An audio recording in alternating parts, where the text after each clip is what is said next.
Welcome back. My name is Katie, and today we're going to talk about cults.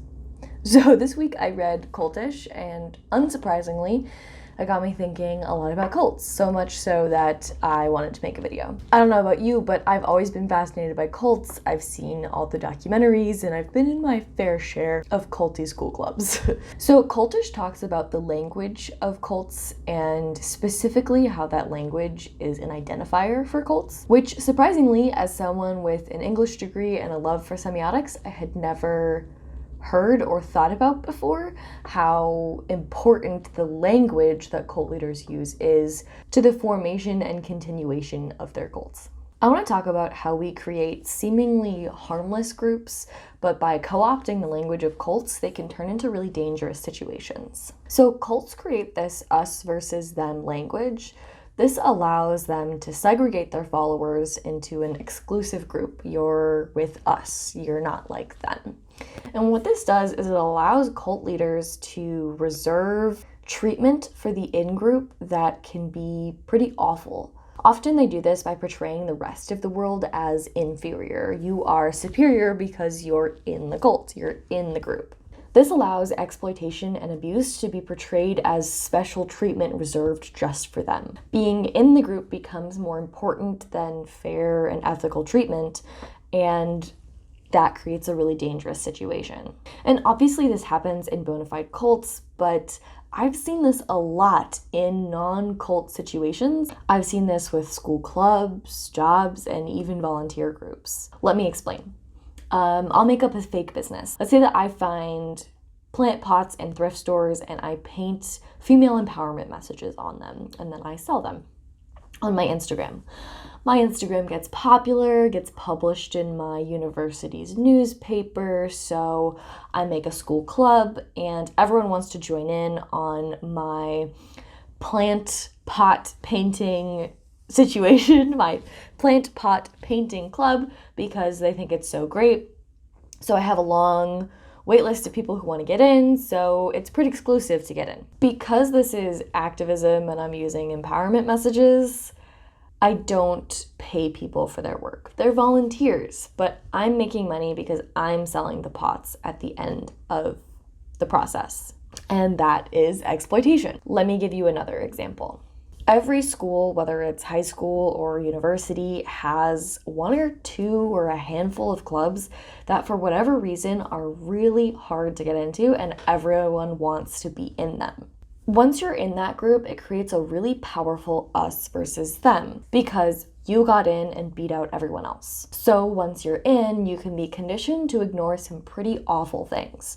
Just think of sorority and fraternity hazing. This works in jobs too. If you get hired by the up-and-coming startup that's really competitive, and then they want you to work 80-hour weeks, and your boss is super demanding and aggressive, because you're in, it can be hard to speak up because there's this impression that you're better than everyone else because you got in, so you should be able to handle it. Or sometimes people say, oh, the CEO only does that to people who she thinks are the cream of the crop. It's really a good thing that you're being treated this way because they don't do that to just anyone. It's just the people that they think can really make it. So it's a good sign that you're getting abuse. This doesn't work unless there's an us versus them, unless you feel special. Let's talk about MLMs, the pyramid schemey girl boss from high school selling you essential oils or whatever the newest craze is. There's a tendency for media to portray the people in MLMs as stupid or gullible, and I don't think that's fair because MLMs prey on the American dream, something that is not available to everyone, especially the people that MLMs target. MLMs are targeting mainly mothers who work at home. They're doing all of the care tasks, and most of this is unpaid labor. For them, that American dream is something that isn't in sight. That startup, entrepreneurship, pull yourself up by your bootstraps dream is something that they're very capable of achieving, but something that hasn't been an option for them because they're doing all of this unpaid labor. So when an MLM says, hey, girl boss, go be an entrepreneur. You can have everything. You can continue doing all this unpaid labor that you're already doing at home, and you can make that full-time salary while only doing part-time work. It's a pretty great sales pitch. So people who join MLMs are not stupid. This is just really great marketing. Once you're in an MLM, these messages continue. I knew someone who was in an MLM, and there was this video going around about how it's not a pyramid scheme. And this video was really well done. It was animated and really funny. And it was like, oh, everything is shaped like a pyramid. You could say that Google's a pyramid. You could say that the Girl Scouts are a pyramid. So we're not a pyramid scheme. I remember watching that as a kid and going, yeah, that tracks. That makes sense. And the other thing that they do is they have these empowerment messages, the girl boss terminology. And these empowerment messages can be really harmful. They cause people to fear negativity, so they don't question things. It's all about having a positive attitude. And if you're questioning what the business is doing, then you're not being positive, which means that you're not going to be successful. They also cause people to believe that their failures are their fault. You can't control what other people do, so just focus on yourself brand of neoliberalism. We can see this in Sheryl Sandberg's Lean In. Although this book does contain some really useful stats about sexism in the workplace, it also contains a lot of these empowerment messages, which can be really harmful because studies show that empowerment messages cause women to believe that they can fix the problem, but they also cause women to believe that the problem is their fault in the first place.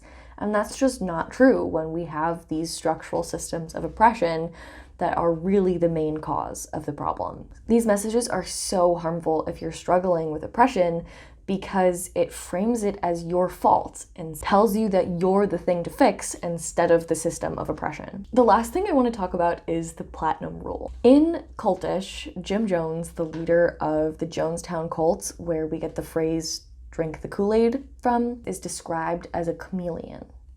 He changes his behavior, his personality, his rhetoric to match what his followers want to hear. So if you're a very religious follower, he'll quote Bible passages to you. If you're really engaged politically, he's going to quote activists and talk about socialism. And if you love science, he's going to turn that on its head to serve his purposes too. Basically, he would adapt his personality so that everyone would feel safe around him, no matter what their background was.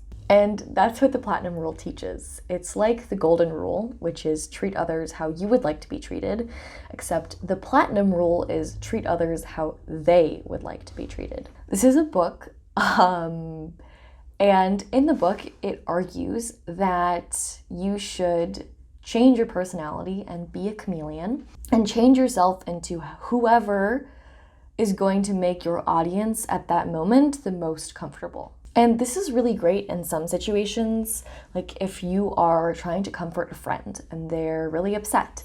And when you're really upset, all you want is a gigantic, really tight hug.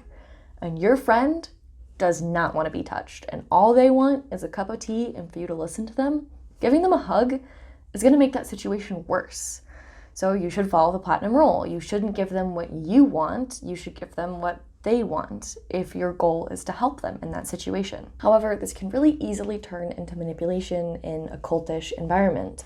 And that's exactly what happened with Jim Jones at Jonestown. So I see this rule being used in business settings and it worries me. I think we should beware of the ethics of being a chameleon and be careful that we're not misrepresenting who we are or our views just to get ahead in the world.